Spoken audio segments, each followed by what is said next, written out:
X's and O's is an iOS, iPadOS version of a familiar game that goes by many names.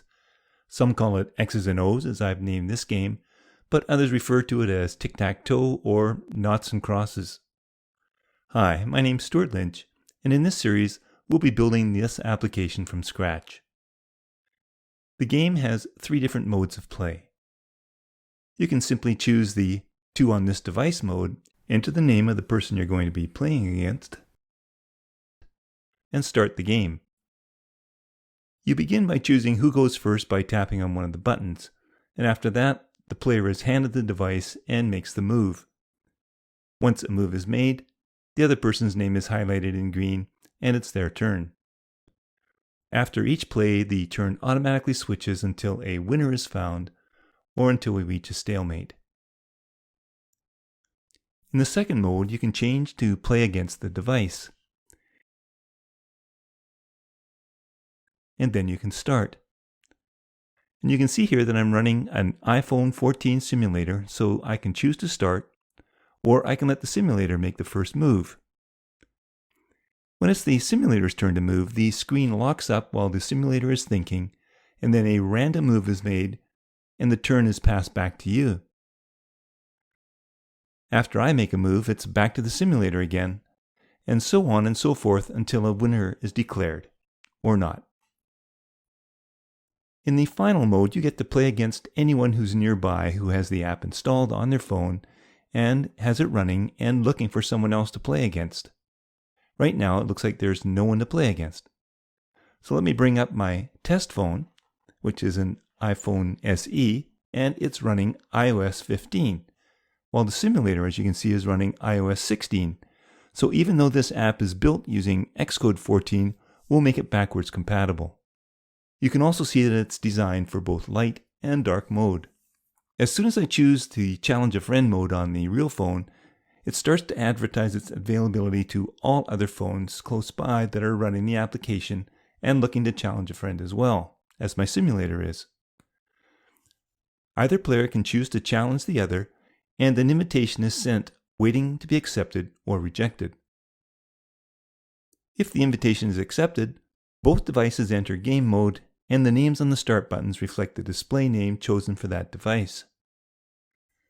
Again, either player can start, but once that happens, the opposing player cannot make a move until their device turns green. So here it's Colin's iPhone turn. When he makes his move, the move gets transferred over the air to the simulator, and it's now its turn, and Colin can no longer make any move. And we can continue to play until a winner is found, or, as we see here, we reach a stalemate. While a game is in play, you no longer are advertising your availability, but as soon as you end the current game session, you are back to advertising your availability and looking for someone else to play, or you can choose another game mode. There's a lot to learn in this series, and not just the multi-peer connectivity. There are lots of value-added techniques introduced to make your code reliable and extensible in the future. Well, now that we know what we're going to create, it's time to start. There is no starter project for this series, but there are some starter resources that I prepared for assets that we're going to be needing, so be sure to download them, as we'll be using them very shortly. I'll be using Xcode 14 for this project, so let's start by creating a new application, and let's call it X's and O's. And I'm just going to save it to the desktop.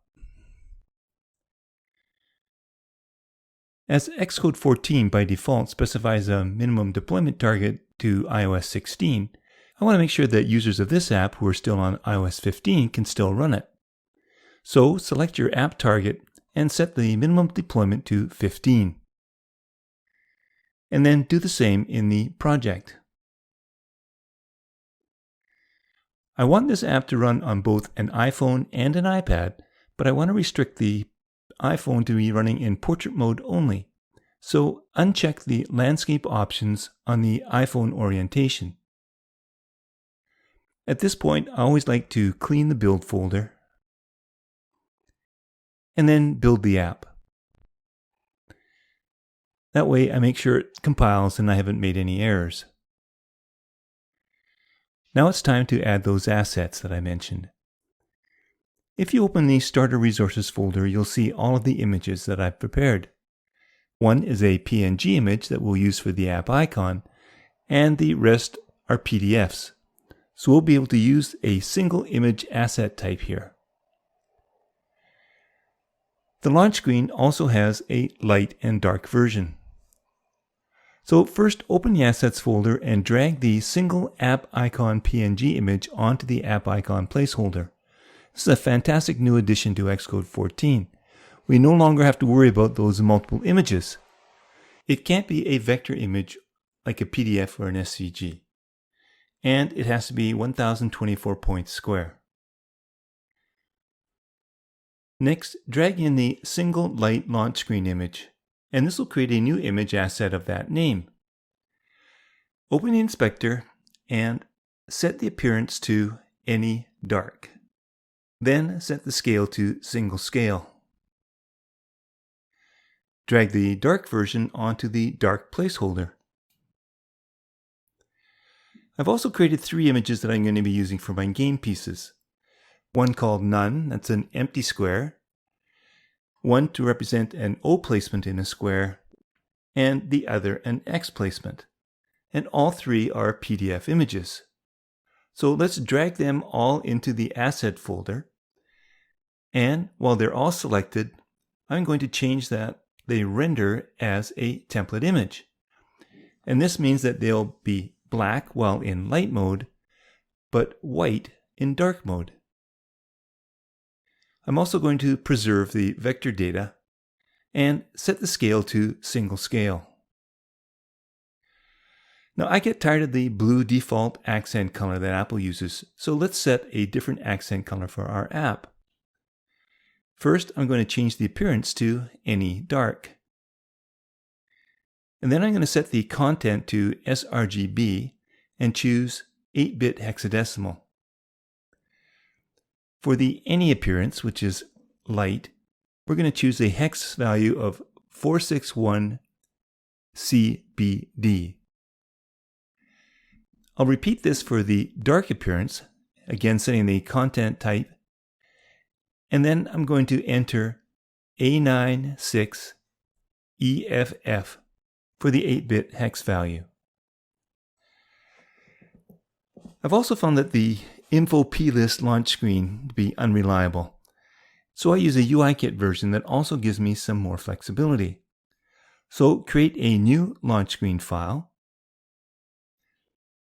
remove the label,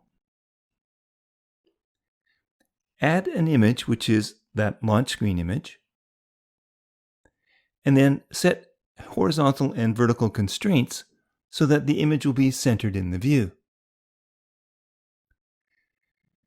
Next, open your Target and the General tab and set the launch screen file to that new file. Now, by default, the launch screen background is white, and we want this to be black when in dark mode. So return to the launch screen file, the storyboard, and set the background to System Background Color. Let me test this now, and I'm going to launch an iPhone 14 Pro simulator. And I see that launch screen is in light mode with a nice crisp image. On my first view, I get that globe image that had been set to an accent color, and it's displaying that new purple accent color that we set. Perfect. If I switch to dark mode using Command-Shift-A, I see that lighter purple accent color for my globe. Now let me launch to test the launch screen, and I see that it is a white image on a black background. Perfect so far. Another thing I like to do is to rename 2 files on every one of my projects before I start to code. First, let me return to light mode. Content view is the first view presented, and that's where I'll be starting my game. So content view isn't a good name. I'm going to rename it to simply be Start View.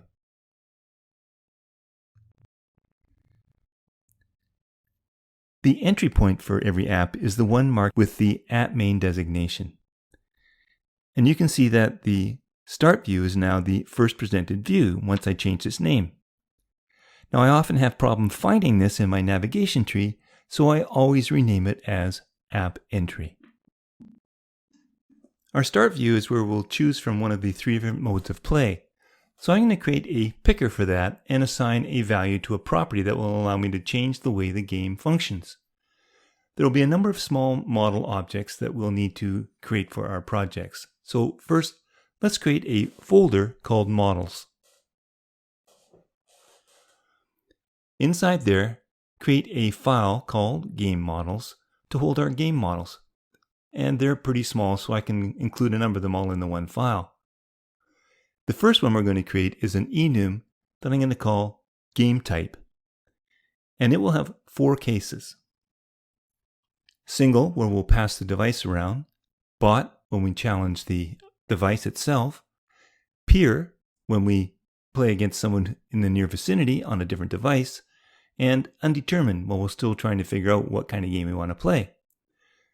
So I'm going to create a computed string property that I'm going to call description. And then I'm going to switch on self and let Xcode generate the cases for me. If the choice is single, I want to return the string share your iPhone/iPad and play against a friend. In the case of a bot, I want to return the string play against this iPhone/iPad. If we're challenging someone else as a peer, I'll return invite someone near you who has this app running to play. And then if it's still undetermined, I'll just return an empty string. Well, now we can code our Start view. When we play our game, depending on the mode, we might need to know the name of who we're playing against, as well as using our own name. So we'll need 3 state properties to begin with. First, one for the game type, and it's of type game type, and we'll set it as undetermined initially. Then I can create 2 string properties that'll be bound to text fields. One will be for your name, and the second for an opponent name. Now, if we're entering the names in a text field on a device, the keyboard will appear, and we'll want to be able to dismiss the keyboard when the game starts. And I'm going to do this using a focus state property that I'll call focus, and it's a Boolean. And then I'll set it to true basically whenever we're within the text views, but false when we start our game. Let's replace the contents of the VStack with a picker then. And I can give the picker a string title of select game, but the selection will be bound to our game type property. For the first item in the picker, I'll use a text view using the string select game type, and then I'll tag it with the game type undetermined, so that if it gets selected, our game type will get updated by that value. That's the purpose of the tag. So I can copy and paste that 3 more times then. For the second, I'll specify to sharing device, and I'll tag it with the single game type. For the third, it'll be challenge your device, and I'll tag it with the bot game type. The final picker choice will be challenge a friend, and the tag will be bound to the peer game type. And then I'll add some padding. Now I want this to stand out more, so I'm going to set a background to the picker using a rounded rectangle, specifying a corner radius of 10, and I'm going to set the style to continuous. And then to remove the fill and just leave a border around the outside, I'll set a stroke with a line width of 2. Then let me set the accent color to primary. Following that, I can display the game type description in a text view. And then add some padding. Now, each time I change the picker, a different description of the game mode appears.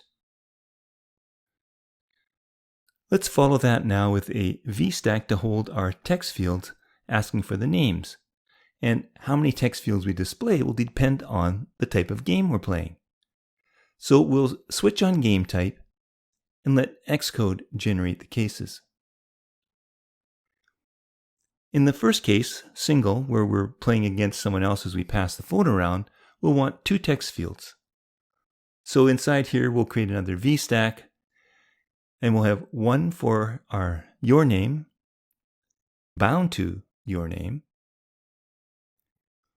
And then the second text field will be for the opponent's name, bound to the opponent name property. Now, in the case that we're playing against a bot, which is my phone, we'll be using the iPhone's display name. So all we need is the text field asking for your name.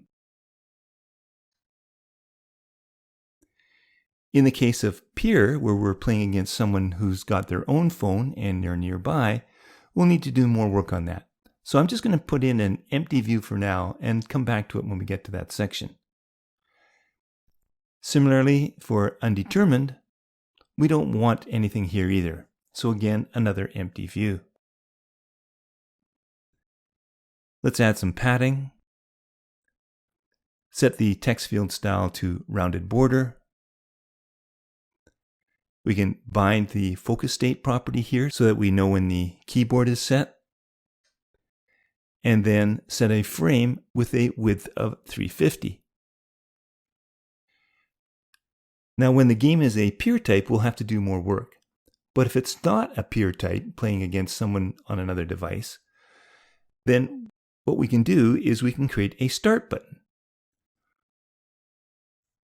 So we'll create that button using the label Start Game. And for now, the action will be just to set the focus state to false. That will dismiss any keyboard that might be shown. And we'll set the button style to a bordered prominent style. But we don't want this button to be enabled all the time. So we'll make it disabled based on certain conditions. If the game type is undetermined, we'll have it disabled. Or if our game type is equal to a bot type, and we've got that one text field, your name, we have to check to make sure that it's not empty. So it's disabled if it's empty. Or if the game type is the single, passing the device around, and either your name or the opponent name fields are empty. In all those cases, we want that button to be disabled. After that, just to fill the screen, I want to display an image, and that image will be the launch screen image. Then let's add a spacer to push this up to the top.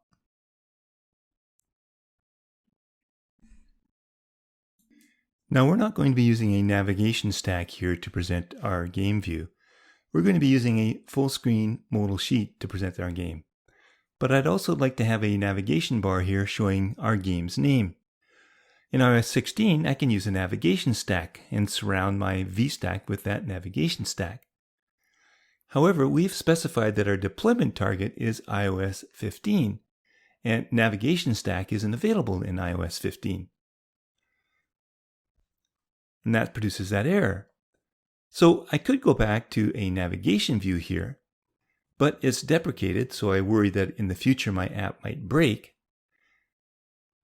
And the other problem with the navigation view is that on an iPad, I have to change the navigation style to a stack navigation style so that we don't get that split view on an iPad. So I want to use a conditional case here depending on the iOS version in use. And I'm going to create a view modifier for that. So let's create another folder or group, and I'm going to call it Utilities. Inside there, create a new file called View Modifiers. Change the import to SwiftUI.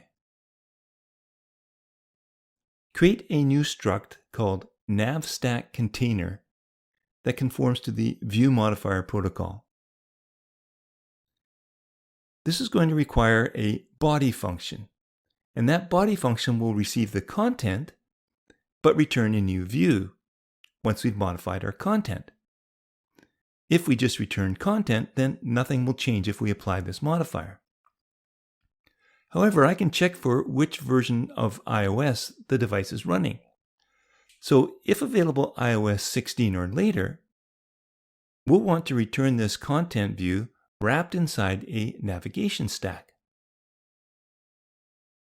Otherwise, we can use an else statement and wrap it inside a navigation view.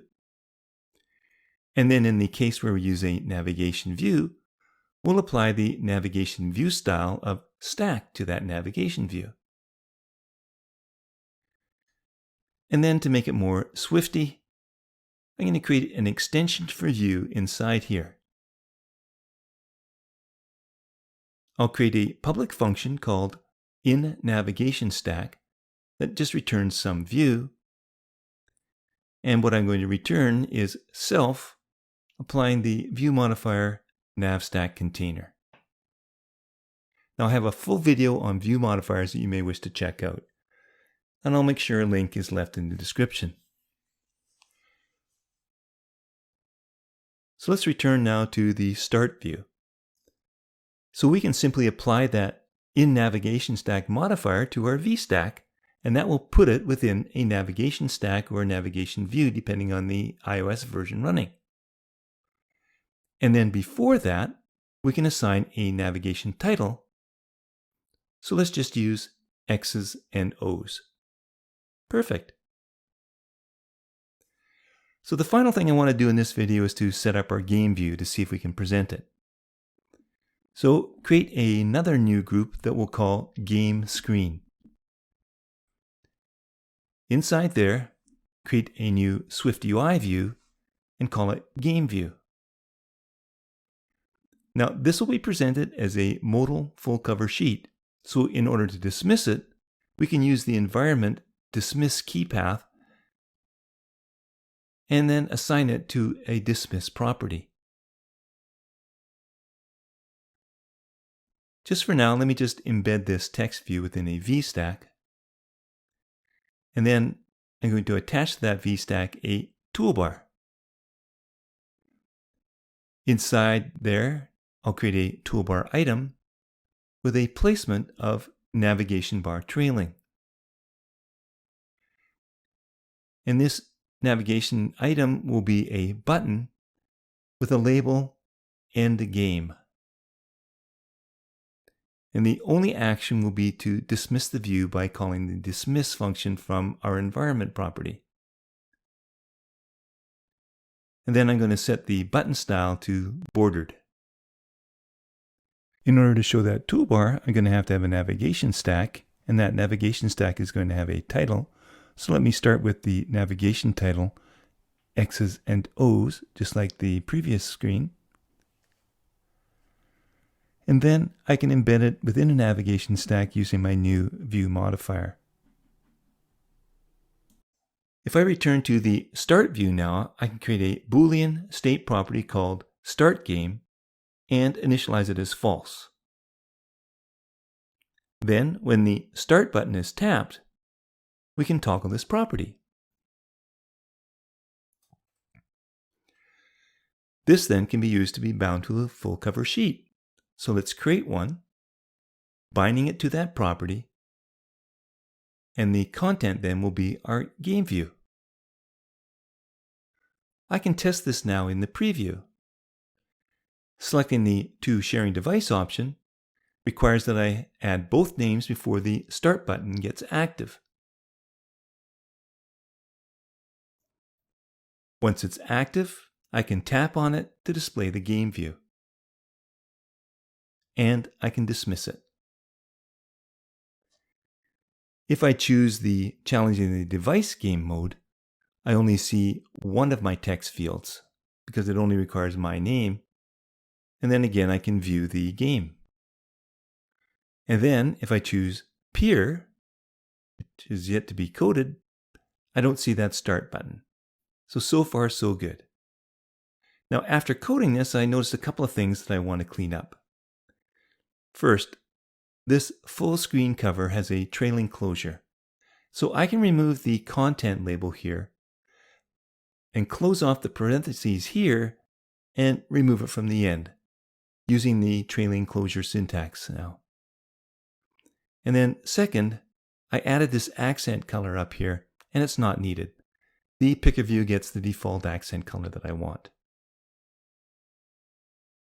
And then finally, as I do after each video, I want to make sure that I commit my code to a Git repository. Now, I never set this up when I created the application, but I can do this now from the source control menu, and it will create a new Git repository locally and commit our project. At the beginning of the next video, we'll create a new branch.